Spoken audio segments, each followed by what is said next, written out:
Isu daytoy kakabsat iti sangwanan iti church mi ditoy Santa Isabel Norte, Ilagan City, Isabela. Daytoy barbaro ken madama nga tartarabakon nga kapilya ditoy kakabsat. Abay iti taltalon. Nagbaetan iti dua nga banos nga talon. So ibig sabihin kakabsat ket talaga mapreskon to ditoy kakabsat nga pagdaydayawan kaya ni Apo Dios. Kaya nadantumat digitay mulmula tayo dito sango. Kay kayo nga mabalin tayo nga paglinong-linungan. Kaya kastamat ka digitay akon ko na tayo nga kubo-kubo. Mga rami tayo dito kakabsat. Dito ti Kalawa, dito church tayo ditoy. Forman, anya ti Kalawa na to, anya ti kakaba natin church tayo dito. Mano ti Kalawa na? Sir. 25 by 12. 25 by 12. 12 ti kakaba na. Ay, di patindog na 25. 25 25 meter. Kaya pala. So nga ni, permi grabe ti kataktil na kakabsat daytoy kapilyame. So daytoy porman mi kakabsat ket amumat la sabsabali kata kami. Isu iti nang plano ken nang kapot daytoy nga church dito Santa Isabel Norte ay atin nga kakabsat. Mga kaibigan ko diyan nga namati. Kada kayo nga taga kapamilya iti Church of the Living God.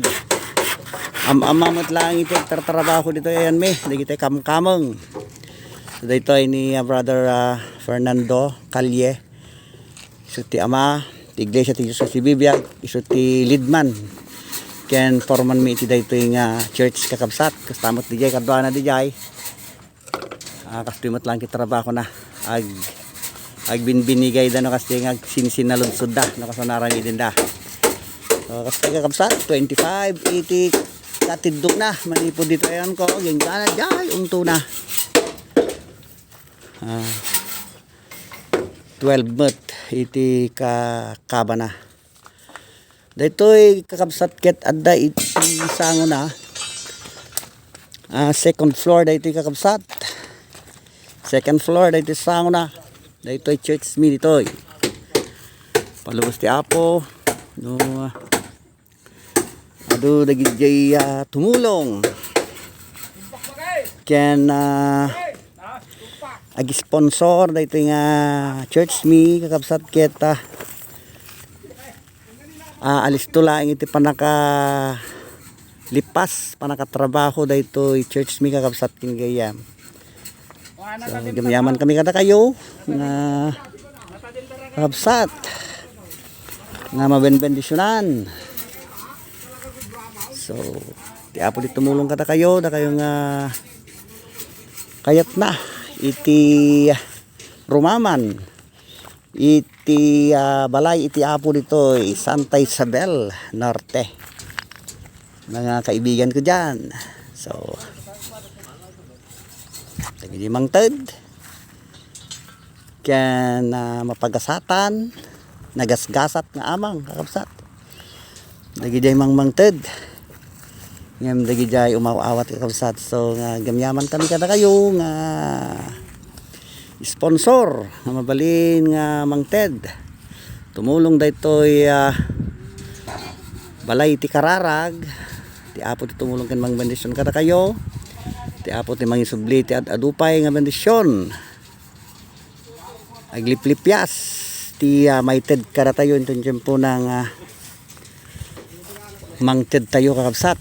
So nagasgasat tayo nga mangted kadagiti kastoy kang runana iti balay ti pagkararagan.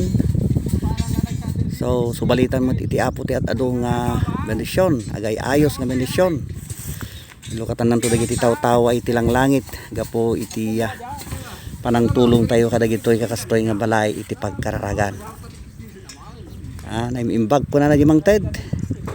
Nagasgasat ti mangted.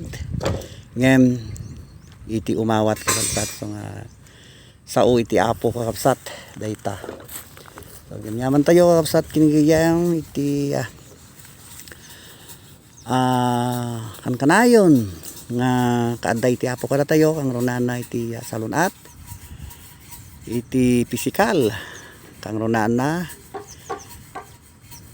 Pay kakabsat iti na spiritual nga kasasaad tayo. So gyam-yaman tayo na kini Apo Dios, kita nga blessings, kita nga parabor. Gapo ta steady tayo nga agserserbe. Kaya na agdaydayaw kini Apo Dios ay ayaten nga kakabsat. Ti Apo di tumulong, tumunggal may sa tayo amin Luzon, Visayas and Mindanao, madaydayaw iti Apo ay ayaten nga kakabsat. Praise the name of the Lord. Hallelujah, Jesus.